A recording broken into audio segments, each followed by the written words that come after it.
Aujourd'hui, sur le Clash, on reçoit Sam and the Terrible News.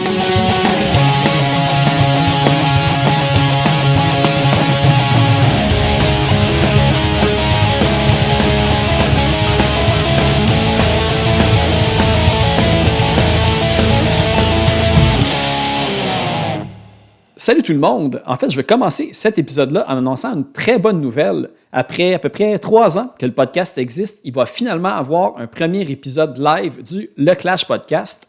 Ça va se passer dans le cadre du Festipod, le festival de podcast à Montréal. Tout ça va se passer le week-end du samedi et dimanche 2 et 3 octobre, en après-midi et en soirée.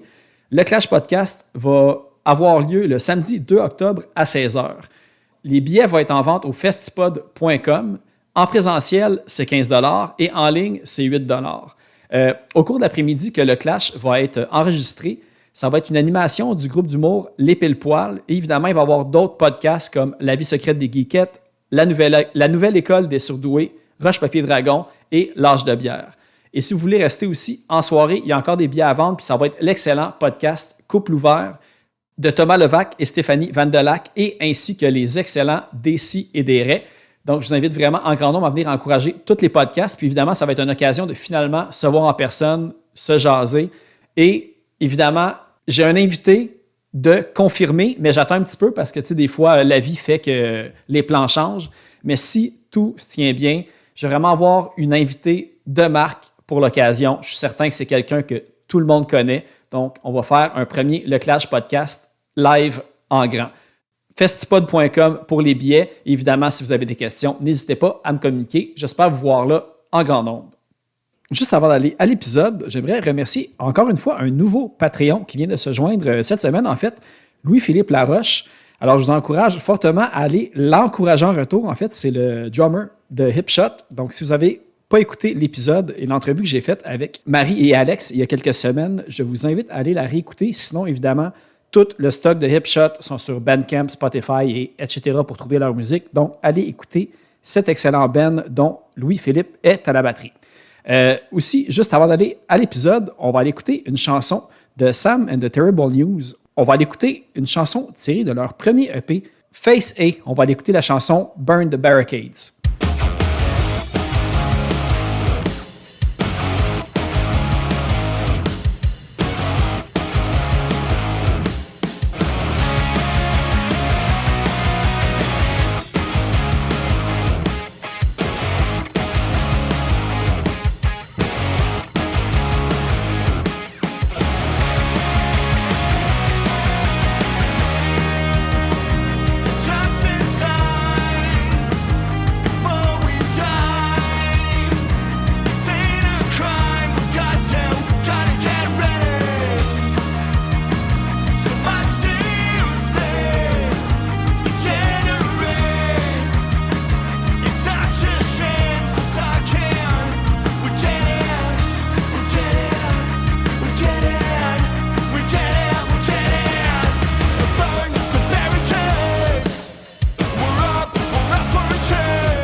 Merci beaucoup, Samuel et Simon de Sam and Terrible News d'avoir accepté l'invitation sur le Clash Podcast. Merci à toi, mon Phil. Ouais, merci à toi, mais le fun. Ben, ça fait toujours plaisir. En plus, c'est drôle parce qu'il y a 2 semaines, deux épisodes, j'avais Hipshot en entrevue. Puis, j'avais comme promis que j'allais justement mettre plus d'emphase à aussi inviter plus de bands de Québec. Fait que là, je suis comme déjà en train de tenir ma promesse en vous invitant. Ah bon, ben, c'est cool. Ah, quasiment deux dans le même mois, c'est gros. Mais bon, merci à Hipshot pour ça. Ouais, c'est ça, ils m'ont mis de la pression. En fait, on peut commencer, c'est ça. Vous avez sorti le 20 août dernier votre premier EP, Face A. En fait, je voulais savoir parce que j'ai vu que le projet avait commencé en 2020. Fait qu'évidemment, ma première pensée, c'est, parce qu'on va en parler justement plus tard, mais vous avez eu des projets, vous avez aussi d'autres projets en ce moment en parallèle. Est-ce que c'est quelque chose qui a un petit peu été catalysé par le confinement, par le COVID, en fait? Vous aviez besoin de faire de quoi, puis c'est ça que vous aviez? Ouais. En fait, on a débuté un petit peu avant la pandémie. En fait, moi, j'ai commencé à écrire les chansons en 2019. Puis, fin 2019, début 2020, ben, j'ai commencé à jammer avec les boys. Fait qu'on a eu le temps de se faire une couple de jam, là, peut-être, je sais pas, là, 2-3 mois de jam. Puis là, ben, la pandémie est arrivée, tout a fermé. Fait qu'on a comme été obligé de mettre ça sur pause. Puis moi, j'avais débuté l'enregistrement de Face A aussi, que j'ai aussi été obligé de mettre sur pause à cause des mesures et tout ça. Fait que oui, ça a été quand même assez chiant, là, cette pandémie-là, pour le projet là, qu'on commençait, qu'on était bien excité. Là, pouf, il a fallu arrêter. Mais c'est ça, c'est la même réalité pour tout le monde. Hein. Fait qu'on n'est pas tout seul là-dedans. Là. C'est ça, fait que dans le fond, comme quand vous aviez commencé le projet, parce que j'ai vu aussi, le nom du band aussi parle aussi, en sachant que Sam t'écrit la majorité, je pense, paroles et musique. Oui. Puis, dans votre espèce de press kit aussi, c'est clairement indiqué, c'est une des premières choses mentionnées, que vous êtes des anciens membres de Each on Set, puis Still My Queen, pour les gens là, qui se souviennent aussi de la scène de Québec des années 2000, puis tout ça, début 2000. Vous, est-ce que c'était déjà, s'il y avait un autre projet punk qui naissait, c'était déjà écrit dans le ciel que c'était avec ces musiciens-là que vous alliez travailler, en fait? Ben oui puis non. Ben tu sais, Sam puis moi, ça s'est comme jamais passé avant. Tu sais, c'est comme la genre de fille que tu rencontres au bar il y a quelques années, puis tu te dis hey, elle, il va se passer de quoi un jour avec elle, mais on sait pas trop quand. Là. Ben Sam puis moi, c'est un peu ça. Là, tu sais, dans le sens qu'on se connaît depuis des années, on est comme vraiment proches, on est des bons chums. On a joué au hockey ensemble, on a fait plein de niaiseries ensemble. Puis là, ben, il y avait peut-être des opportunités dans le passé, mais rien d'aussi flagrant que ça, tu sais. Là, avec les autres gars, avec Bass puis Joe, surtout en partant, ben, moi, c'est 2 autres amis très proches. Puis il y a Joe Martel qui est venu s'incorporer aussi, tu sais, tout ça faisait comme vraiment du sens, là. Fait que c'était comme, ça a comme été naturel, là. Tu sais, même moi, quand Sam m'en a parlé, j'avais beaucoup d'autres choses en même temps, puis timing, c'était peut-être pas l'idéal, mais le contexte puis les gars faisaient que, tu sais, il y a toujours moyen de se trouver du temps dans la vie, là. Fait que c'est un peu ça qui s'est passé, là. Puis est-ce que vous êtes littéralement les 5 issus des 2 bands que j'ai mentionnés ou il y a comme d'autres membres? J'essaie de voir un petit peu les autres membres du groupe. Là, j'ai vu Sébastien puis 2 Jonathan aussi, si c'était du monde de ces 2 groupes-là. Ouais, ben en fait, le seul qui n'a pas été impliqué dans ces 2 bandes-là, c'est notre drummer Jonathan Racine. Lui, en fait, c'est son premier band, Sam and the Terrible News. Sinon, bien sûr, il y a Simon là, qui était bassiste dans Still My Queen. Il y a Sébastien Girard, un des guitaristes, en fait, lui a joué de la basse dans Each on Set en remplacement de... Parce que Each on Set, c'est juste des bassistes qui ont eu des mouvements personnels. Là. C'était un de nos bassistes. Puis Sébastien a aussi été joué la guitare dans Still My Queen à une certaine époque. Fait que Sébastien était un peu dans les deux. Puis Jonathan Martel, lui, était bassiste dans Each on Set aussi. C'était le premier bassiste, là, celui qui a été le plus longtemps, je te dirais, au niveau de la basse dans Each on Set. Là. Parce que j'ai vu, il y a une couple d'années, mais il n'y a pas si longtemps, en fait, j'ai vu que vous aviez fait comme une espèce de reunion tour un peu, puis que les 2 bands, vous aviez joué sur le même set, je pense, comme Alanti. Est-ce qu'à l'époque aussi, vous étiez comme 2 groupes qui vraiment vous connaissiez beaucoup à l'époque ou c'est juste parce que vous étiez un petit peu 2 à l'avant-plan puis ça a donné que vous vous êtes rencontrés à cette époque-là pour ces raisons-là? Non, ben les deux, on était, tu sais, la scène de Québec des années début 2000, là, c'était comme, tu mettons, dans notre style, si on veut, parce qu'il y avait des bands un peu plus hard, si on veut. Là, on pense à JFK, puis la scène hardcore qui était vraiment grosse, mais dans ce qui était un peu plus punk rock, limite pop, là, il y avait nous, il y avait Still My Queen, il y avait Each on Set, Pleased, Wasted Sunday. T'as-tu d'autres noms en tête, Sam? Crane. Sure. Map, mais je ne sais pas si à l'époque ça jouait encore. Map était peut-être un petit peu plus vieux que nous. Il y avait Taylor Made Fable aussi. Mais bref, tous ces groupes-là de la région, on faisait vraiment souvent des shows ensemble. Puis, tu sais, c'était comme une époque que le monde venait vraiment beaucoup dans les shows. Fait que, tu sais, mettons, on mettait justement un Still My Queen et Shot Set ensemble, puis on était capable d'attirer quand même pas mal de monde à l'anti. Fait que on a vraiment, je sais pas combien de shows on a fait ensemble, Sam. Pas juste à Québec, là, mais tu sais, dans le sens que 10-15 de shows faciles que les deux bands ont été sur le même bill. Ouais, c'est ça. On était souvent mixés ensemble dans les shows, puis on est devenus chums au fil des spectacles qu'on faisait avec ces gars-là. Fait que je te dirais que l'amitié a débuté dans ces années-là, là, quelque part autour de 2005-2006. Fait que, tu sais, quand tu parlais du show de Reunion là, qu'on a fait en 2012, je pense. Ouais, c'était au cercle en 2012. Ouais. C'est ça, exactement. Puis, on se connaissait déjà. On était déjà chums depuis plusieurs années. Fait que, puis on s'est dit, on le fait ensemble, parce que dans le temps, ça matchait bien ensemble. Puis, on s'est dit que ça serait une bonne idée de faire ça en reunion show pour les deux bandes là, en même temps. Ah, j'ai vu en plus que un et l'autre des groupes se remerciaient dans leur pochette aussi. Comme fait, j'imagine qu'il y avait de quoi déjà qui était établi. Puis je pense qu'il n'y a pas un. Je l'ai pas vu, je pense que Sam, tu avais participé à un album aussi. Ouais. Sam avait chanté sur l'album de Still My Queen. Dick avait chanté sur votre album? Non. Non, en fait, notre album, nous, on l'avait enregistré comme avant de vous connaître un peu. Fait que non, Dick n'avait pas chanté sur notre album, mais ouais, c'est ça. Vous autres, en 2006, votre album, c'est quoi donc Make It Happen? Ouais. Ouais, j'étais allé chanter 2-3 chansons sur l'album à l'époque.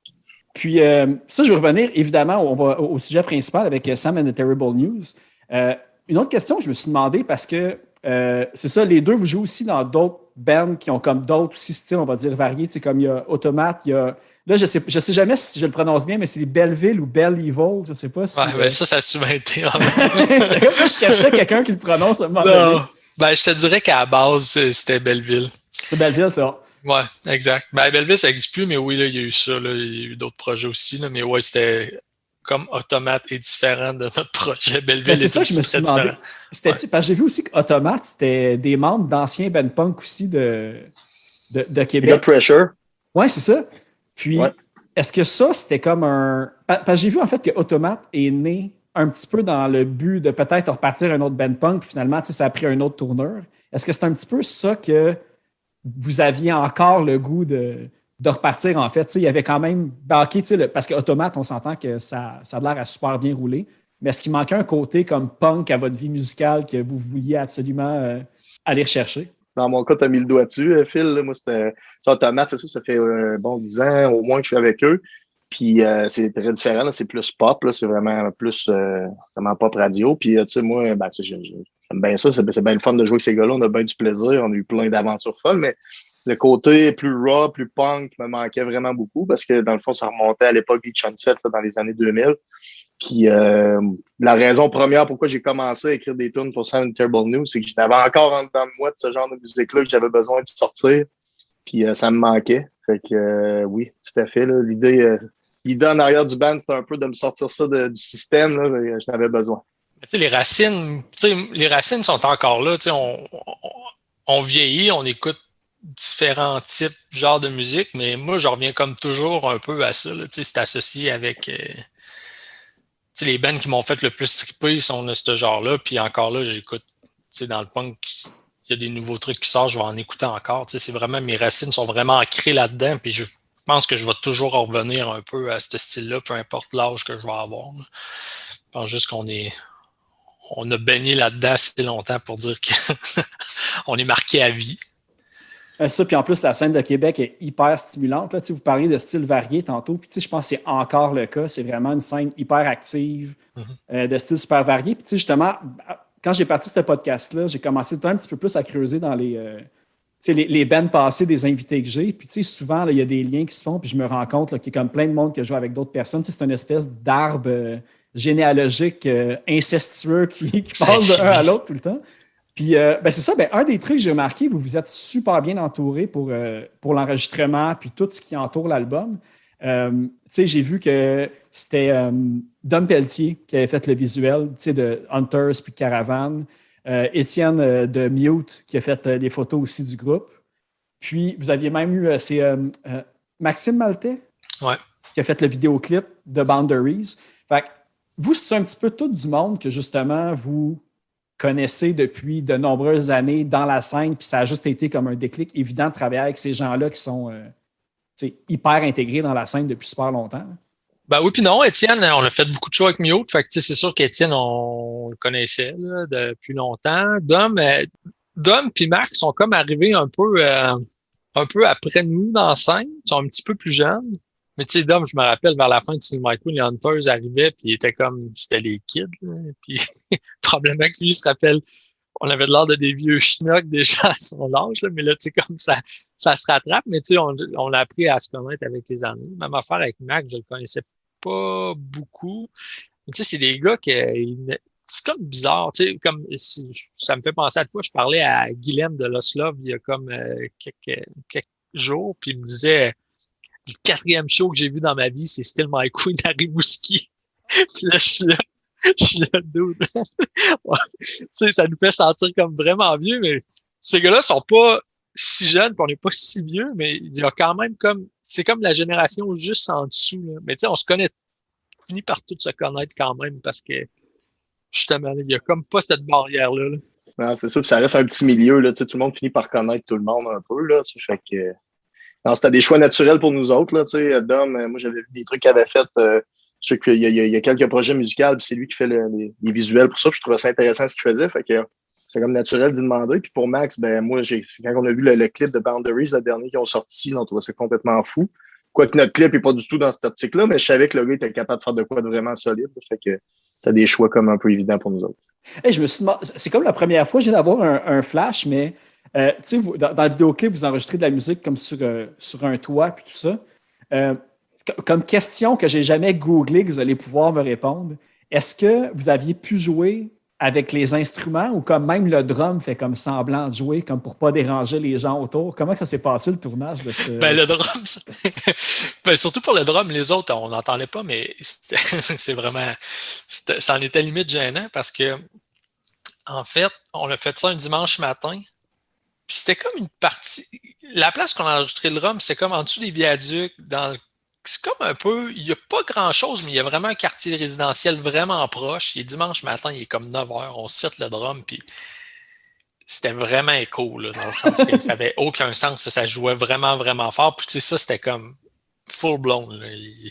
Mais en même temps, on voyait du monde passer en bicyclette ou faisait leur jogging, se demandait qu'est-ce qui se passait là. Fait que ça, je te dirais, mais le fait qu'on, il y a comme il y avait, je pense, en tout cas, il y a des trucs industriels un peu à côté, là, mais si on avait été un peu plus proche, ça aurait vraiment dérangé du monde. Là, mais pour le reste, non, c'était bien fake. Là. Je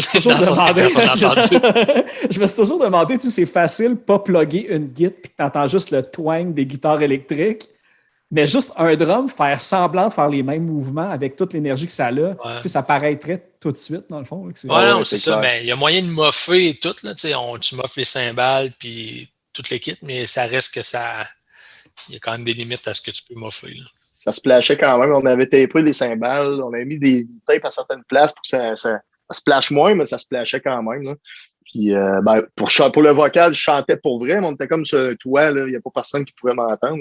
Puis le drum t'enterrait de toute façon. Non, mais c'était enregistré, c'était filmé séparément. Fait que, ouais. On n'était pas tout en même temps, fait que c'était correct.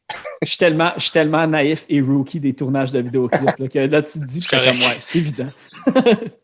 Ben, c'est ça, parlant de la super équipe entourant l'album, ben, justement, on a parlé de Hipshot au début du podcast. Puis, on a parlé de Scott Ahlquist, évidemment, qui a travaillé aussi sur leur deuxième EP. Vous autres aussi, c'est Scott Ahlquist qui a, on va dire, réalisé, produit ou tout ça. Mais vous, c'était quoi le contact que vous aviez avec lui? Parce que je pense qu'il vient bâtir son studio à Québec il n'y a pas si longtemps que ça.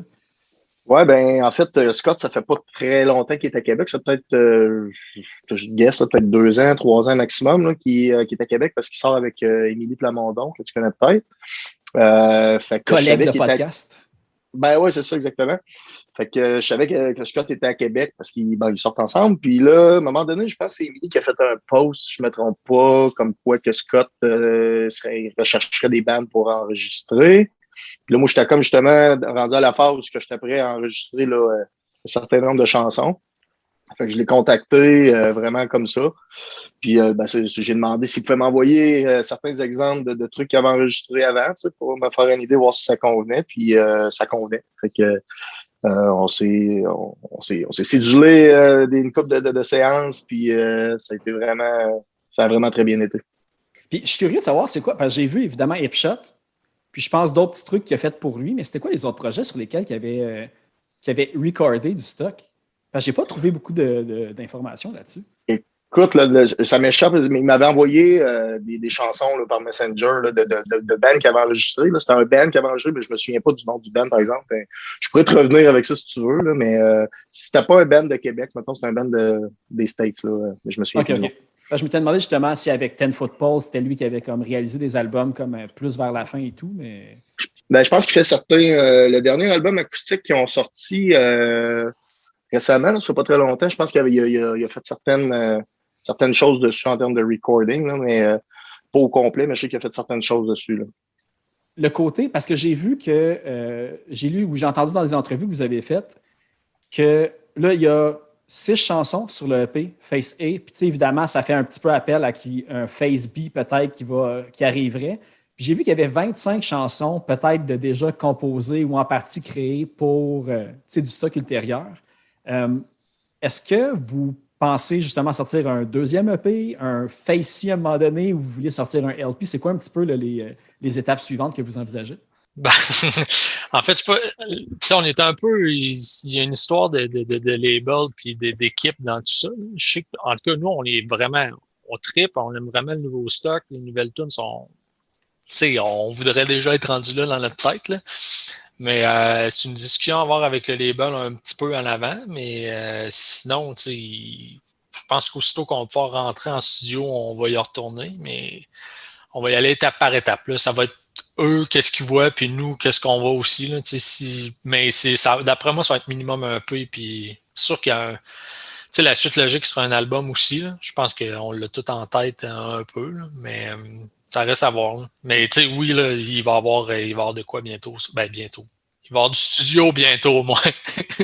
Mais comme tout de suite après, ça fait quand même juste le 20 août que vous avez sorti le EP. Là, je vais vous laisser du temps pour planifier le reste parce que si c'est ça, le label doit vouloir que ce EP-là, ben vous autres aussi, en fait, qui vivent un peu, qu'il y ait des spectacles, puis qu'il y ait.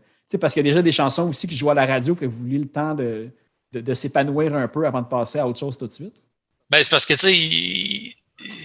mettons, à l'automne, c'était enregistré, cet EP-là, puis tout ça, puis on pensait qu'un premier single allait sortir justement à l'automne. Mais là, avec la pandémie, on ne sait pas, on est sur le break, on a délayé, mais en même temps, tu ne peux pas délayer toute ta vie, là, dans le sens qu'on s'est dit à un moment donné, bon, on va avancer puis on va voir.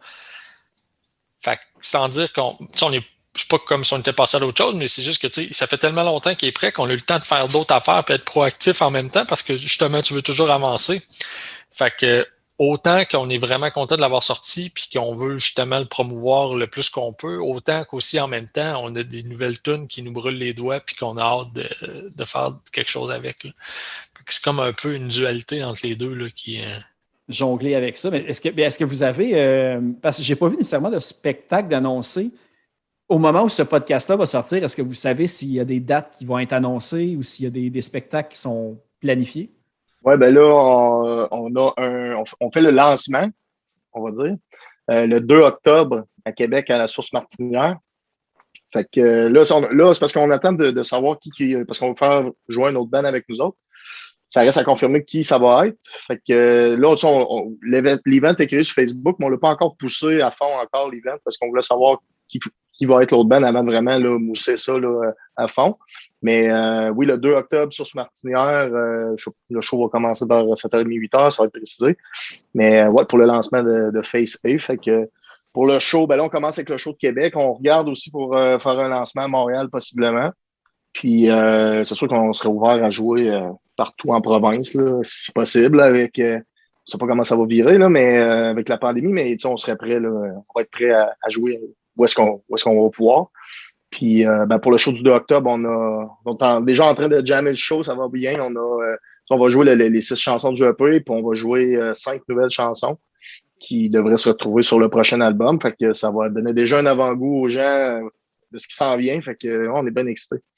Excellent. Puis en plus, j'ai vu, parce que tu parles des futures chansons, puis j'ai vu que il y a une des chansons qui passe beaucoup, je pense que ça doit être comme à Boulevard 102, j'imagine. C'est la Radio de Québec qui fait jouer pas mal plus de rock, même j'imagine au Québec. Là, votre chanson, vous passez la version francophone, en fait. Puis c'est, si je ne me trompe pas, c'est All the Lights On? C'est ça. Ouais. Puis moi, je suis dans la région de Montréal, puis j'écoute très peu la radio sur Internet pour avoir accès aux autres villes. J'ai pas eu accès à la version francophone. Est-ce que c'est moi qui ai mal regardé ou es-tu sur Bandcamp ou sur Spotify ou de quoi? J'ai juste. C'est normal. Non, c'est normal. En fait, on s'est posé la question, puis on se l'est fait demander, la sortez-vous pas? Puis c'est tout le temps un peu. La radio, c'est une autre bête au Québec, on sait, avec les quotas et tout ça. Nous, on ne veut pas nécessairement se priver de comment je pourrais dire, de cette vitrine-là. De cette vitrine-là, de ce que ça peut apporter. Puis le moyen d'y accéder, c'était de faire ce compromis-là. Puis, chose qu'on a décidé de faire, mais en même temps, on garde en tête que l'essence du band est anglophone. Puis que si les gens aiment la chanson à la radio, mais qu'ils vont quand même aller rechercher le band sur Spotify ou peu importe, Apple Music ou whatever, puis ils vont entendre la version de la chanson comme on l'a composée, puis comme elle devrait être selon nous. Pas qu'on ne veut pas la promouvoir en français, mais que pour l'instant, ce qu'on voulait, c'est vraiment mettre l'emphase sur les chansons en anglais, puis que si les gens écoutent la radio et à écouter la chanson en anglais. Ça ne veut pas dire qu'on n'en fera pas des seulement francophones un jour ou qu'on ne mettra pas des... C'est comme pour leur remettre le pied dans la porte à tout votre autre stock aussi que vous avez sorti un petit peu. Quand les gens vont aller chercher, ils vont tomber sur le reste aussi. Là, ouais. Mais c'est ça. Mais le but, c'est juste de ne pas se mettre de barrière et de ne pas vivre dans des règles préétablies et tout ça. Le label avec qui on fait affaire, Artifice, sont super bons en radio aussi. Ils nous ont proposé est-ce quelque chose qui vous intéresserait? Why not? Fait que c'est un peu pour ça qu'on l'a fait. Puis nous autres, ça faisait notre affaire. Fait que c'est un peu pour ça. Mais il reste que l'essence, à la base, le Ben, on voyait vraiment plus les chansons en anglais qu'en français. Si jamais on a des demandes de gens qui voudraient avoir accès à la version franco, on verra. Là, mais à date, on n'a pas vraiment eu de demande dans ce sens-là. Fait qu'on laisse ça de même pour le moment. Puis on verra pour la suite. Ça, j'ai vu parce que j'ai eu Laurence Lebel au podcast il y a quelques mois, justement, qui est pour Artifice. Oui. Puis, je pense, Simon, aussi, tu fais partie de la grande équipe d'Artifice. Puis, il y a le fantôme d'Artifice. C'est le fantôme. C'est toi le fantôme de Lost Love? Non, mais je dis ça parce que je suis comme à temps partiel un peu. Je m'occupe de la distribution chez Artifice. OK. On a une partie qui est seulement une distribution numérique, là, qui n'est pas comme sur les labels. Puis je dirais que je suis le fantôme parce que je fais ça comme un peu à temps partiel. Fait que je suis comme tout le temps là, mais je suis comme jamais vraiment là. Fait que... j'aimerais ça savoir ton point de vue là-dessus parce que en fait, là, je réalise de plus en plus qu'on va dire, là, entre guillemets, là, le nerf de la guerre pour se faire connaître en tant que band, c'est vraiment rendu le placement numérique. Parce qu'on n'a plus la vitrine, disons, Musique Plus, Much Music avec les vidéoclips. La radio, ce n'est pas nécessairement la première place que les gens vont aller écouter leur musique. Fait que c'est vraiment... Puis Artifice sont maintenant rendus avec Warner's, que c'est leur spécialité, en fait. Fait que vous, c'était, j'imagine, un match évident d'aller avec eux autres, vu que c'est un petit peu ça qui fait qu'un band peut plus rayonner, justement. Ben, moi, c'est sûr, tu sais, que Sam Automate était déjà sur Artifice. Moi, je travaille là. Alex, qui est président chez Artifice, c'est un bon ami à moi. C'est un ami à Sam aussi. Il a entendu les tunes. Il a trouvé que ça faisait du sens. Il a trouvé que ça avait du potentiel. Puis nous autres, on trouvait que ça faisait du sens d'aller là. Fait que oui, ça a comme été un match un peu... Warner est embarqué en 2021, au début 2021. Ouais, exact. Puis nous autres, on a signé officiellement peut-être 4-5 mois avant. Donc, quelque part au milieu 2020. Fait que, non, ben, les choses sont comme arrivées, se sont mises en place assez rapidement avec Warner qui était embarqué dans l'équation. Ça tombait à point. Ben ça, c'est tout le temps le fun de travailler aussi avec du monde que tu connais et que tu es déjà habitué. Là, c'est un match parfait. Là, c'est un c'est parfait clair, fit, c'est là. clair. Puis en plus, ben, ça, c'était avec. J'ai reçu Attache Tatuc il y a quelques semaines aussi, PA, lui aussi. Ouais. Puis ben, il a tout aussi la discographie de People of Punk Rock qui est sur Artifice, si je ne me trompe pas, Downstater, Name It, tout ça. Ben, il y a quand même un volet punk rock. Ouais, mais c'est ça, mais c'est comme toute la version, justement, sous distribution qu'on appelle, là, qui c'est pas nécessairement sur le label, mais qu'on sort justement avec Warner. Fait que tout ce qui est. Moi, c'est spécifiquement cette partie-là que je m'occupe, là.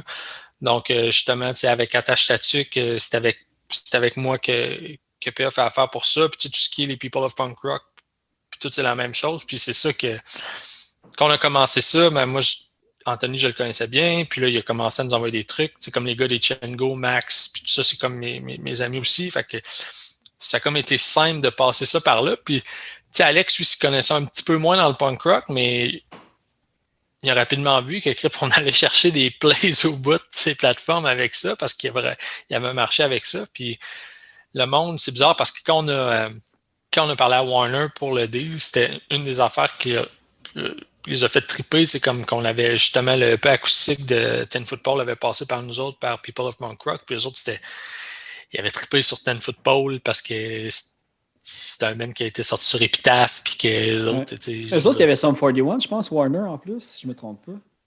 Sum 41 est sorti sur Atlantique, mais en tout cas, non, mais c'est comme des sous-labels en tout cas.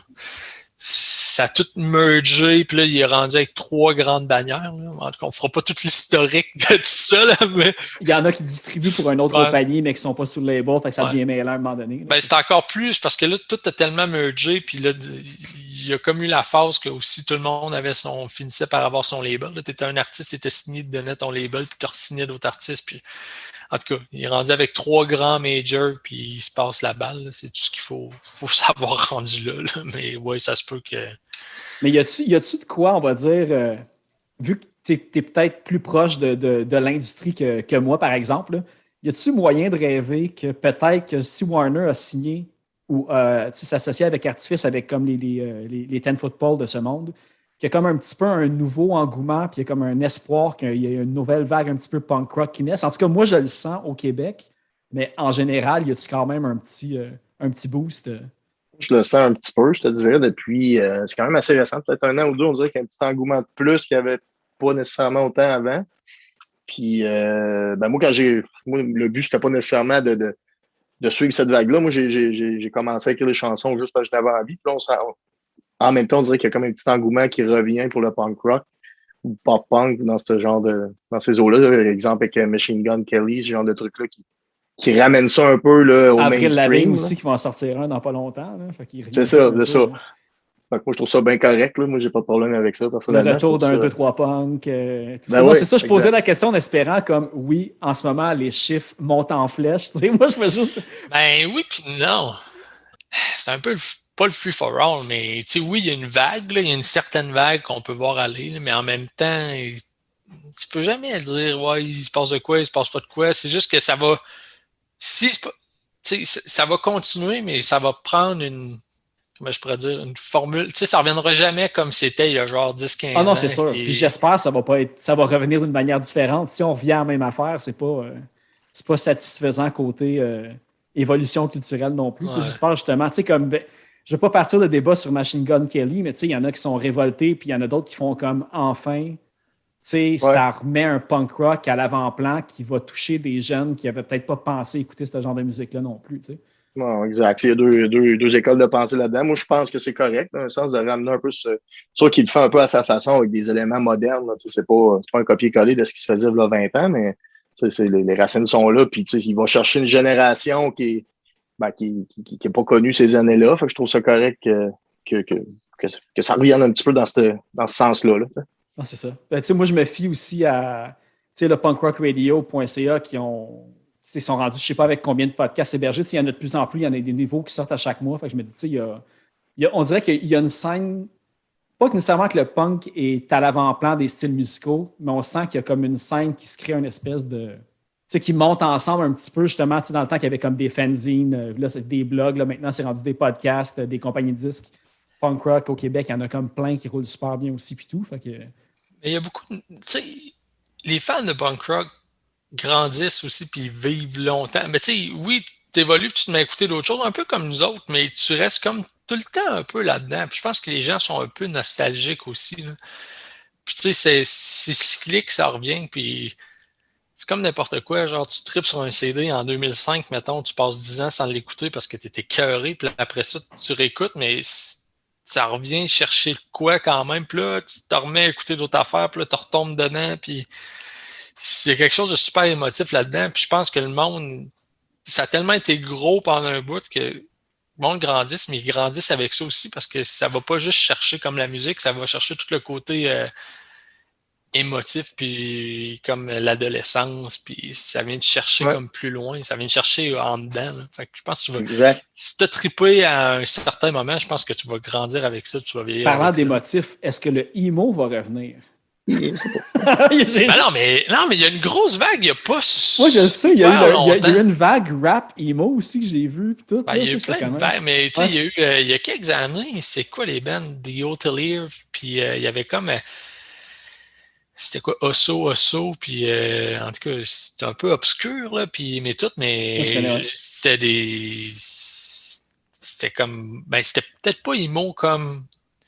Parce c'est une évolution de... Ouais, mais c'est ça, mais c'est parce que, tu sais, moi, quand tu me parles d'émo, je parle plus, tu sais, moi, je vois genre Get Up Kids, Save the Day dans ma tête, puis il y a du monde qui voit le maquillage, My Chemical Romance, puis tout ça. Là. Exactement. Je fais comme un peu la différence entre les deux. Là. La grosse partie maquillage, puis tout ça, je mets ça comme ailleurs dans ma tête. Là. Puis c'est pas que c'était pas bon, là. Il y a eu des super de tunes qui s'est fait dans ce temps-là aussi. Là. C'est juste que pour moi, je vois plus comme la première, tu sais, comme justement les vieux Save the Day, Get Up Kids, Sunny Day Real Estate, puis tout. Je vois plus ça là, quand je parle de emo que genre le maquillage puis tout le kit. Ouais, là, comme le. Hey, c'est drôle parce qu'avec Laurence, on en avait parlé, puis c'est comme le lien artifice, mais Emo's Not Dead aussi. Là, je sais pas si Laurence, c'est une grosse. Là. Ouais, mais j'ai une vidéo à lui. Mais Laurence, c'est une grosse fan de My Chemical Romance, by the way. Là. Ouais, méga fan. Là. Eh bien, je propose qu'on va clore le chapitre Emo. Ouais. On va aller écouter la chanson Wait de Face A, de votre dernier EP. On va revenir tout de suite après. C'est bon. All right.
Hey, c'est ça. Ben là, on a parlé un petit peu de vos anciens bands, mais avant de continuer sur. J'ai des questions encore sur Each on Set puis Still My Queen. C'était-tu vos premiers bands aux deux ou vous n'aviez eu d'autres avant, à part comme les bands de cover qu'on a tous commencé ou des bands de création originale que vous aviez fait, peut-être des spectacles ou. Moi, ben, Each on Set, moi, c'était vraiment mon premier band. Quand j'ai commencé Each on Set, ça faisait peut-être 1 an que je jouais de la guitare et que je chantais. Là. J'étais vraiment à mes débuts. Là. Moi, j'ai commencé un petit peu plus tard que la moyenne des musiciens. Moi, j'ai commencé à chanter à 16 ans, puis j'ai commencé à jouer de la guitare à 17. Puis j'ai commencé Each on Set à 18, genre. Fait que c'était vraiment, là, j'ai comme tout appris dans ce band-là, pas mal, là, tu sais. Puis je me souviens à l'époque, ben, le drummer des Each on Set, Stéphane, c'était comme lui le meilleur musicien du band au début, là, tu sais, qui nous a vraiment. On n'était pas très bon au début, puis lui, il nous a comme tout mis ça drette, si on peut dire. Là. Fait que non, moi, c'était mon premier band, c'est là que c'était mon école là, de formation, on peut dire. Ouais, ça ressemblait à ça, moi aussi. Ben, moi, j'avais comme des bands de sous-sol qu'on appelle. Là. Pas nécessairement de cover, là, mais des bands d'exploration. Là. Donc, tu sais, ouais, tu fais quelques covers de Pennywise puis des affaires de même. Là. Puis après ça, ben, Still My Queen, en fait, moi, je jouais de la guitare. Puis j'ai rencontré Dick, dans le fond, chanteur. J'allais souvent au HMV à Place Fleur de Lys pour ceux qui connaissent Québec. Puis Still My Queen, dans le fond, le premier bassiste a quitté. Après ça, il y a eu un autre bassiste qui est embarqué, qui a fait quelques spectacles. Puis finalement, c'est moi qui ai embarqué après. Là. Fait que moi aussi, j'étais tout jeune, là, j'avais 18 ans. Là, fait que ça a été. Il n'y avait pas de place à grand-chose avant ça. Là. Ça, j'ai vu en plus que dans le band, à la base, vous êtes 3 bassistes, mais là, il y a 3 guitaristes dans Sam and Terrible News. Fait que ça y a-tu eu un débat de savoir qui jouait quel instrument? Ou, Non, ben en fait, je vais rectifier tout de suite. Joe Martel, c'est un vrai bassiste. Moi, je suis un vrai bassiste, mais Bass, il a joué. C'est quoi, 6 mois dans les Chanset, il a joué de la basse. Mais Bass, c'est. Peut-être 1 an, ouais, mais c'était un guitariste à la base, ouais. Lui, puis on l'a embarqué dans les Chanset, mais on lui a demandé, tu voudrais-tu jouer de la basse dans le band? Puis il a dit oui, puis il s'est acheté une basse, mais c'est ça. C'est un guitariste. Ouais, Bass, c'est vraiment un guitariste à la base, là, genre solide. Puis le fait de jouer avec 3 guitaristes, c'est pas quelque chose de. Ça n'arrive pas souvent dans le punk. On dirait, moi, le seul que j'ai en tête, je pense que là, il y a Hot Water Music qui fait ça en ce moment avec 3 guitares. C'était-tu un peu un hasard que c'est arrivé comme ça ou le projet a été vu que à 3 guitares, ça va sonner comme parfait? T'sais? C'est ça que je voulais. Moi, en fait, je voulais vraiment que ça sonne mur de guitare un peu. Là. Puis, c'est qu'en fait, je t'explique, c'est que Sébastien, qui est un des guitaristes, en fait, lui, il fait toutes les harmonies de voix. Puis, il peut pas faire les lead guitares. Au départ, il y avait juste moi puis lui, le guitariste. Puis, il y a quand même pas mal de lead guitare dans des petites mélodies de guitare, etc., qu'on voulait faire live. Fait que c'est pour ça qu'on a pris un guitariste de plus qui ferait que ça, des lead guitares, dans le fond, c'est Jonathan Martel qui fait cette partie-là. Okay. Fait que c'est ça. Puis moi, je voulais me garder une liberté aussi de dire, si, mettons, certaines tunes, je veux lâcher la guitare et juste chanter, je vais pouvoir le faire. Ça va quand même rester 2 guitares. Fait que c'est un peu ça l'idée, là. Je voulais à la base que ça sonne guitare bien en avant, wall of guitars, comme on dit. J'ai écouté au moins 3-4 entrevues, podcasts que tu as faites, Sam, dans plusieurs médias, en fait, depuis la sortie de Sam and Terrible News. Puis je ne comprends pas encore pourquoi personne t'a pas encore ou vous a pas encore posé cette question-là. Pourquoi Sam and the Terrible News? Je me suis dit, pourquoi c'était pas and the Good News ou quelque chose? C'est quoi l'anecdote qu'il y a derrière le choix de cette bande-là? J'ai fait un podcast hier, justement, de Californie, puis ils m'ont posé la question, puis c'est la première fois que je me la faisais poser. Mais vas-y, Simon. En fait, c'est juste moi qui ai la réponse, OK? Premièrement, une des choses que j'ai le plus dans la vie, c'est chercher un nom de band, OK? Ça, je le dis tout de suite. Fait que je suis souvent en mode de si j'ai une idée, je l'inscris, puis tout ça. Puis tout ça. Puis tu sais, Sam m'avait, quand il a parlé du band, puis tout ça, je sais que tu avais un autre nom dans le temps, je me rappelle plus trop c'était quoi. Puis moi, j'ai toujours l'idée, puis tu sais, Sam puis moi, les deux, on tripe sur Tom Petty and the Heartbreakers, mais tu sais, Tom Petty, mais j'ai toujours trouvé ça cool, le nom et quelque chose, puis tout ça. Fait que comme idée, j'avais de Terrible News, qui était quelque chose que j'ai trouvé dans la tune d'un band que j'aime beaucoup. Puis... C'était quel band? The 1975.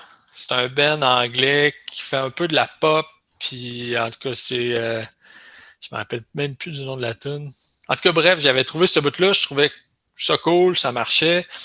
Puis là, je trouvais que Sam and the Terrible News, je trouvais que la dynamique était bonne, puis ça marchait vraiment avec l'essence du band, dans le sens que à la base, ça reste les chansons à Sam, puis nous autres, on est comme les Terrible News qui accompagnent un peu tout ça, puis qui mettent leur couleur dans les tunes. Fait que je trouvais vraiment que le fit était bon pour le nom. Je lui parlais à Sam, puis il aimait ça, fait que j'ai comme fait parfait, on n'aura pas à s'ostiner pendant 2 ans pour trouver un autre band. Il n'y a rien de pire que de passer au vote pour choisir un autre band. Il y a tout le temps comme... Il n'y a jamais juste une personne tout seul. Il y en a tout le temps 2 contre une majorité. Fait que là, tu fais comme, bon, on va continuer à chercher, puis tu trouves jamais un meilleur nom, souvent que le premier ou le deuxième que tu as trouvé. Mais... Tu sais, tu as parlé de Belleville tantôt, là. De Bell Evil. Ouais, non, ça a été compliqué, là. Non, mais tu sais, ça a quasiment pris... c'est ça, là, ça a été rough, là. On a quasiment passé chez le psy, là, pour trouver un nom, là, non, mais dans le sens que, tu sais... Non, mais il y a moyen de se faire chier vraiment longtemps, là, à trouver un autre band. Moi, j'ai déjà eu un band que la fois qu'on a changé pour la 3e fois le nom de notre band, le band s'est séparé. C'était juste comme... On passait 1 heure par jam à choisir c'était quoi le nom du band. Puis, d'ailleurs, je vais laisser le monde faire la recherche, là, mais c'est le band qui fait la tune d'intro du podcast. C'était je vais mettre là-dessus. Ouais, c'est ça. Faites vos recherches. Il y avait une question que je voulais vous demander parce que j'ai vu les 2 bands, Each on Set puis Still My Queen, vous aviez eu votre demi-heure à 1, 2, 3 punk dans le temps. Tu sais, il me semble les 2 sont trouvables en plus sur YouTube, je les ai écoutés.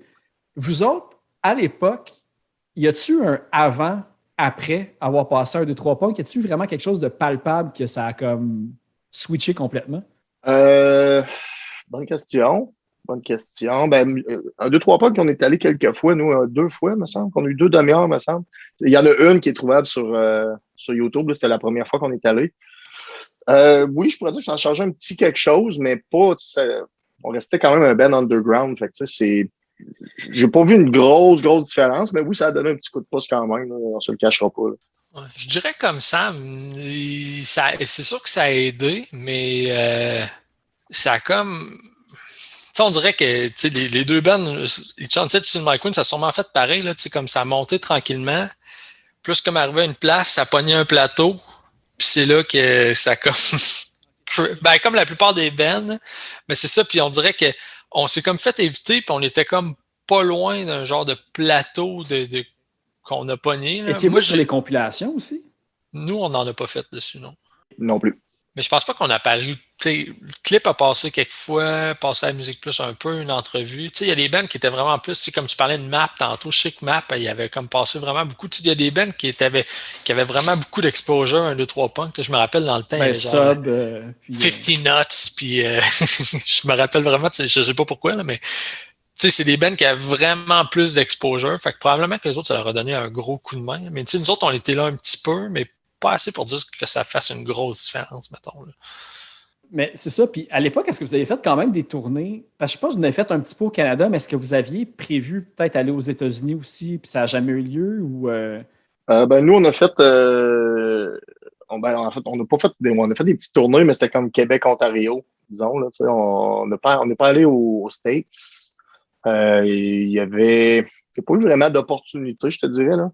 Mais c'était plus Canada-anglais là, qu'on aurait peut-être pu. Si on avait voulu, on aurait peut-être pu tourner un peu plus. C'est juste qu'à l'époque, on avait un genre de vieille Econoline pas très bien aménagée pour des longues tournées.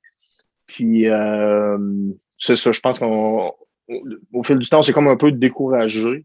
Puis c'est un peu ça qui est arrivé de notre côté. Ouais, mais c'était compliqué un peu avec, je pense, tous les permis de travail et tout ça. Je sais que nous, on en avait déjà parlé un peu, là, mais on est comme tout le temps resté vraiment au Canada, nous autres aussi. Là. Mais si on avait une opportunité, quelque chose de vraiment nice, on l'aurait fait. Là, mais on a fait quelques fois, justement, Maritime, Ontario, back-à-back et tout ça, mais pas on dirait qu'il y avait juste comme quelques bands comme on a dit JFK tantôt qui ont fait des tournées en Europe. Ils sont allés, je pense, aussi aux États-Unis une couple de fois. Mais même tous ceux début 2000, 90, je pense à on a nommé Sub, 22, Men of Steel, toute cette gang 1, 2, 3 punk là. C'est vrai qu'on dirait que là, j'ai réalisé qu'ils n'ont pas tant fait de shows, peut-être pas même aux États-Unis. Il jouait avec des gros bands quand il jouait au Canada. Ouais. Mais traverser, c'est une autre histoire, hein, c'est vrai. Ben, c'est parce que c'était une histoire de permis de travail puis tout ça, puis si t'as pas de label là-bas, puis l'affaire, ça fait que c'est comme un peu plus compliqué. Il fallait que tu crossoilles un peu toute la patente, là. Tu sais, je me rappelle, nous autres, on était quand même amis un peu, puis Sam aussi avec les Fifth Hour Hero. Puis les Fifth Hour Hero, eux autres, étaient signés sur No Idea, qui est en Floride. Fait que ça les aidait. Mais faudrait que tu checkes avec Hugo, les Saint Cats aussi, ça devait être... tu sais, les Saint Cats, ils allaient souvent aux States, mais... Moi, ce que j'avais entendu dire, l'espèce de passe-passe là, que souvent les bands faisaient, là, mais qui est quand même assez compliqué, c'est qu'il fallait que tu t'aies comme un genre de contrat d'enregistrement aux États-Unis, puis que là, tu arrives aux douanes, puis tu dis on s'en va enregistrer. Parce que si tu dis que tu t'en vas faire des shows, puis que tu vas être payé, là, ça complique l'affaire. Mais si tu dis que tu vas enregistrer là-bas, bref, c'est assez complexe. Là, je te dirais que nous autres, on a comme fait, on va pas là-dedans. Là, c'est un petit peu trop compliqué. OK. Ah, ça fait du sens pareil. Mais en plus, tu as dit Fifth Hour Hero, puis j'ai vu pour Still My Queen, c'était eux autres qui vous avaient plugué avec. Là, j'ai Alan Douche dans la tête. Là, je sais pas si c'est comme ça qu'on prononce son nom. Là. Ben, c'est un gars c'est lui qui a fait le mastering de l'album. Là. Qui avait travaillé avec Brand New, Trice, Fall Out Boy, puis tout. Vous autres, c'était-tu vous le connaissiez, puis vous vouliez travailler avec lui à cause de son parcours, ou c'est vraiment juste par entremise de vos contacts? En fait, on l'a enregistré, on l'a mixé, on cherchait quelqu'un pour le mastering, puis ça s'est donné que justement c'est un nom qui a popé comme ça, puis qu'il avait fait plein d'albums qu'on tripait, fait qu'on l'a fait why not, là. Fait que c'est vraiment plus pour ça, là. Je me rappelle plus être avec les Fifth aussi, ça se peut. Moi, j'avais lu que c'était. Puis pour vrai, là, à un moment donné, quand j'embarque dans mes recherches, je ne sais plus où je trouve mes informations, là, mais j'avais vu que c'était eux autres qui vous avaient. Mais ça se peut, mais dans le sens que c'était tout. On l'avait.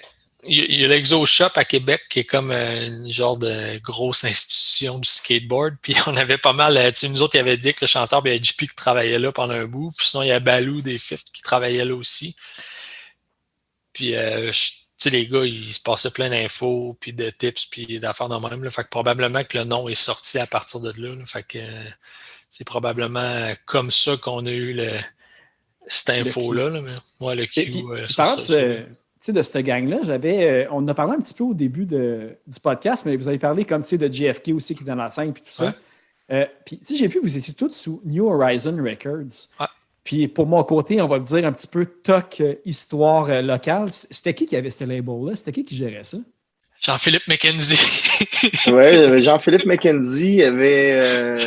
on s'en va loin. Timmy. Ouais, ça fait longtemps.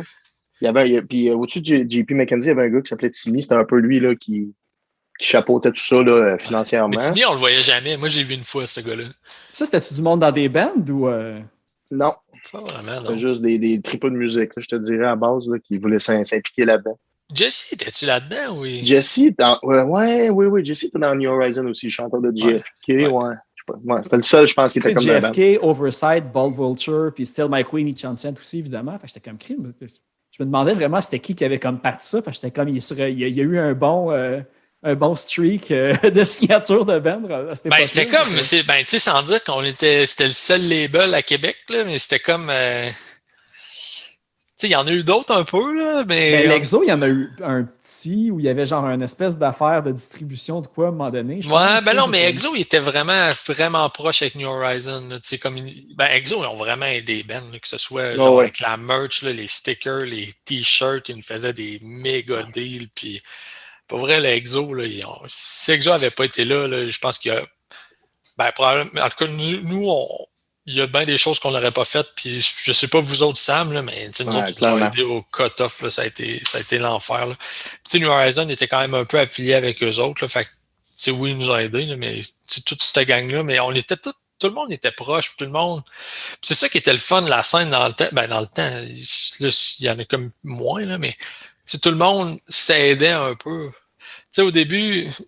Tu as tout le temps un peu une rivalité au début, mais je pense que plus que ça avançait, plus que c'était comme tout le monde essayait de s'aider, puis parce qu'on était tous tellement rendus des chums à la fin qu'il y avait un Ben qui réussissait, puis les autres embarquaient dans la roue aussi en même temps un peu. Là. Fait que, il y a vraiment une belle camaraderie, comme on dirait. C'est ça. Moi, c'est vraiment une belle époque. Oui, mais ça, en plus, comme vous parliez de Artifice, l'équipe Artifice tantôt, ben, c'est la même faire un petit peu. Tu travailles avec les bands avec qui tu deviens chum, puis tu aimes ça, faire des événements avec. C'est c'est d'une évidence même de vouloir faire des trucs avec les personnes que tu apprécies le plus aussi. Là. Puis l'Exo, il n'y a pas un lien avec l'Anti non plus. C'est pas le gars de l'Exo qui a parti l'Anti ou le premier l'Anti. Je ne sais pas s'il est encore là dans le projet. Le premier Anti, en fait, les deux Anti, c'est Jay Manek qui est le propriétaire d'Exo qui était derrière ça. Fait que dans les deux cas, c'est lui qui a. Là, maintenant, pour le nouvel Anti, il y a Carl-Emmanuel Picard là, qui est avec Jay, là. Carl s'occupe beaucoup de toute la gestion de la salle, mais disons que c'est Exo qui est en arrière de ça, là, pour les deux, l'ancien Anti et la nouvelle. En fait, j'avais une question pour Sam sur Automate. J'étais curieux de savoir comment que une de vos chansons avait été utilisée pour c'est les Olympiques de Londres en 2012, je pense, que vous aviez été choisi pour. Comment ça s'est passé, ce processus-là, qui vous ont approché? Oui, en fait, c'est pas moi qui étais impliqué directement dans le processus. Moi, j'ai juste su que c'était ça qui se passait, mais en gros, je sais que le comité olympique canadien a sélectionné une de nos chansons pour pouvoir l'utiliser. En fait, ils ont acheté les droits pour pouvoir l'utiliser dans un reportage, exemple, je sais pas moi, les nouvelles du sport, whatever. Ils utilisaient notre chanson pour les mettre sur des images des compétitions qui avaient eu lieu dans la journée, exemple. Et c'est notre chanson qui était en train de fond sur ces images-là. Fait qu'elle a été utilisée pour ça. Fait que, à l'époque, c'était une belle... c'était cool. On était bien contents. T'entendais souvent ta tourne à TV. Ouais, avec des grosses filles qui soulevaient des poids. Puis, Ouais, c'est ça. Après une grosse victoire. Là. Ouais, puis exact. Dans le même ordre d'idée, il y a aussi, vous avez une de vos chansons qui a été prise pour le tourisme, je pense, de Chine au Canada, ou pour attirer justement du tourisme ou même des étudiants ou des travailleurs chinois au Canada. C'est un petit peu le même processus, j'imagine. Oui, exactement. En gros, c'était une pub pour si je me trompe pas, qui jouait en Chine ou au Japon. Je suis plus trop sûr. Excuse-moi, tu me pognes de cours un peu avec ça, mais. Ah, il me semble que c'était Chine, oui. Ouais, c'est ça, exactement. Puis c'est ça, c'était des images de Montréal, de Québec, du Canada, avec notre chanson qui jouait là, en trame de fond aussi. Fait que encore là, de la belle exposure. C'est toujours le fun. Puis, c'est ça, en fait, aussi, un des trucs, on parle de Sam and Terrible News, mais il y a aussi, j'invite les gens à l'écouter Automate parce que, surtout, je veux dire, le monde de la région montréalaise, parce qu'Automate, je pense, vous êtes vraiment bien ancré dans la région de Québec, mais on dirait que ça n'a comme pas fait son chemin. J'ai vu un petit peu des articles, puis j'ai vu que ça n'a pas joué autant à Montréal qu'à Québec. Fait que je pense qu'il y a peut-être moins de monde dans la région montréalaise qui connaissent Automate, puis ça vaut vraiment la peine. Puis, je le regardais, je pense que vous avez eu comme plus que 12 tunes dans le top 40, puis des palmarès BDS, tout ça. Fait que vous avez vraiment quand même un bon gros succès. Oui. Merci pour la plug. Mais en fait, pour le côté radio, je pense que les succès qu'on a eu sur les palmarès, c'était plus pour les radios, je vais dire en région, là, disons Radio Gaspésie, par exemple, ou les radios en dehors des gros centres urbains. Québec, c'est sûr que ça va bien parce qu'on vient d'ici. Là. Montréal, ça joue un petit peu, mais peut-être pas autant qu'à Québec. Mais non, on est content du succès radio qu'on a eu avec ça. C'est super le fun. Y a-t-il des projets à venir avec ça? Je sais que vous aviez à un certain point, j'ai lu que la France pourrait être un marché aussi idéal pour agrandir là, ce projet-là. Est-ce qu'il y a encore des trucs? Pour le moment, je te dirais que c'est assez tranquille. Je te dirais que la pandémie a ralenti tout ça un peu. Puis moi, là, j'avais Sam and the Terrible News que je suis pas mal impliqué là-dedans, je te dirais, ces temps-ci. Le chanteur Mathieu, il s'est parti en business il y a quelques années pour des magasins de meubles qui s'appellent l'usine. Là. Ils ont 2-3 magasins présentement, puis ça roule très, très fort. Fait que je te dirais que notre Matt est assez occupé. Fait que je te dirais que pour le moment, c'est comme un peu, je vais dire, sur pause, entre guillemets. Là. C'est plus tranquille. Fait que on verra ce qui va arriver dans le futur. Mais moi, pour le moment, là, je m'éclate avec Sam the Terrible News. Puis toi, de ton côté, Simon, j'ai vu, on a parlé de Belleville, mais j'ai aussi vu Better Good. Ouais. Est-ce que Better Good, ça roule encore aussi? C'est pas mal sur le pause aussi. Il y a Mike qui est encore le chanteur, qui a décidé de retourner faire sa vie en Beauce, le salaud. Ça complique les jams. Ouais, non, c'est ça, mais en même temps, c'est une autre affaire que la pandémie a comme pitché un bon seau d'eau là-dedans. Là. On parle encore avec Lap et avec Vérec, qui les deux sont dans le band, puis qu'on dit qu'on va peut-être refaire de quoi de bientôt, tout ça, mais pour l'instant, c'est pas c'est pas encore concret, il n'y a rien dans les plans. Là, mais ça veut pas dire que c'est complètement mort, mais ça veut pas dire non plus qu'il va y avoir d'autres choses. On est pas mal sur le neutre présent. OK. Parce que j'ai vu, parce que, tu sais, je suis allé en écouter, parce que moi, j'avais jamais entendu votre musique avant. Puis j'ai vu, tu sais, c'est des membres de Dance Larry Dance, Taylor Made Fable, Jungle Youth. C'est quand même un genre de super band, on va dire. Puis, ouais, mais un super band. Ben, c'est tout du monde qui ont comme d'autres projets qui rayonnent. C'est ça, exact. Ouais.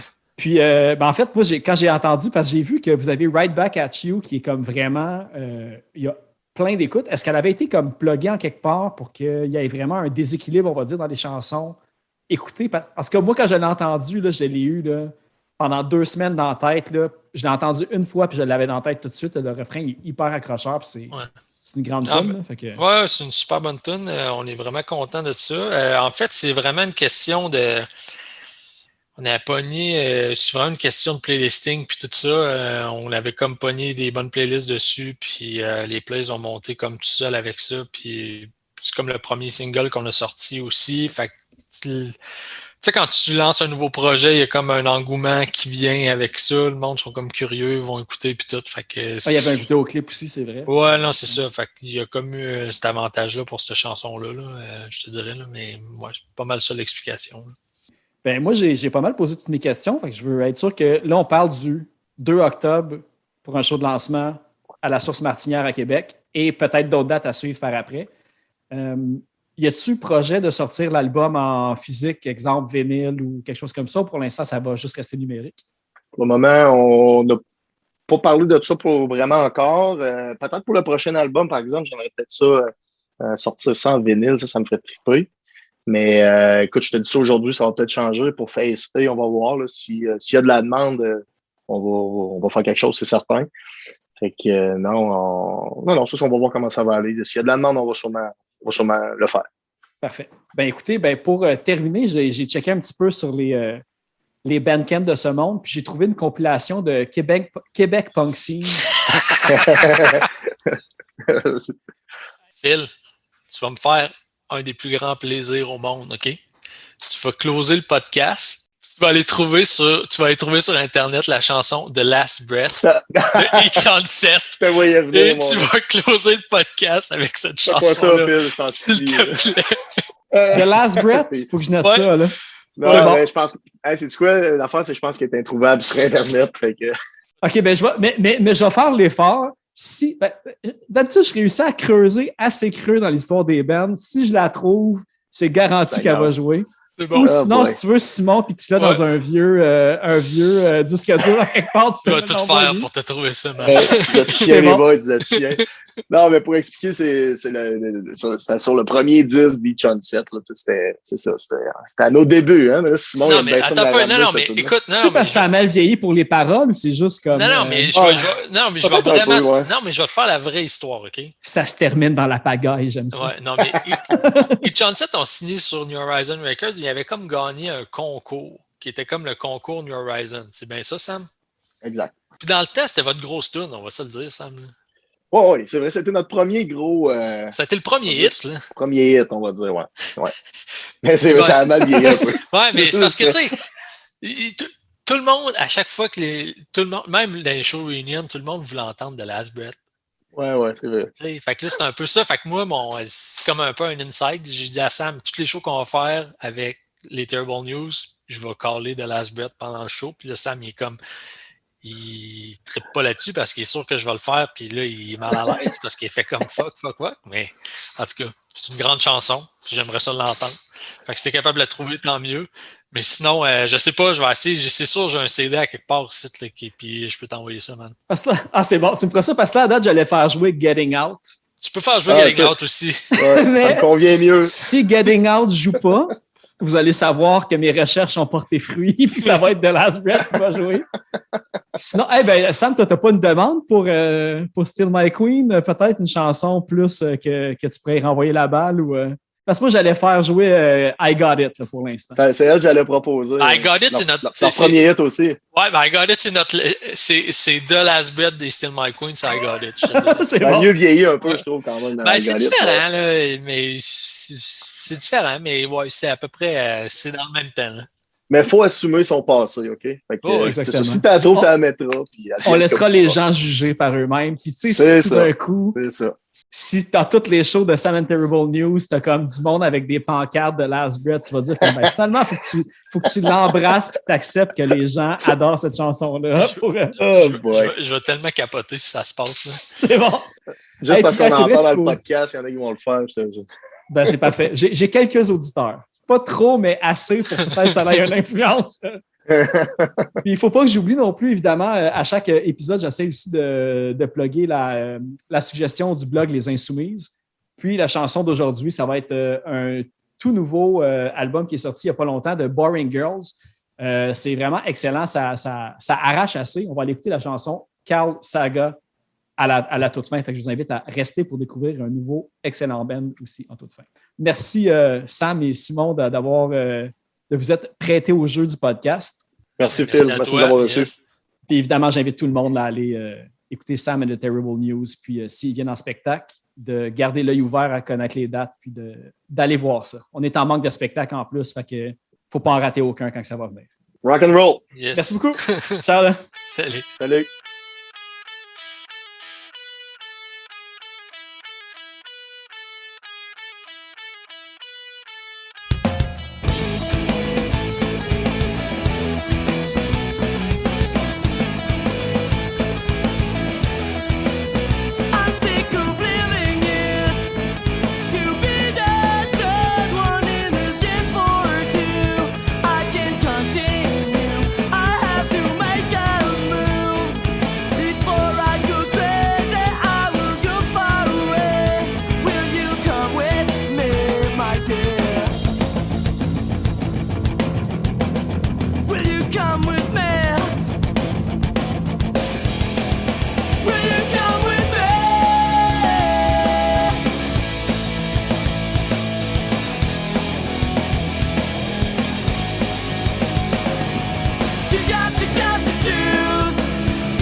multiply from scratch.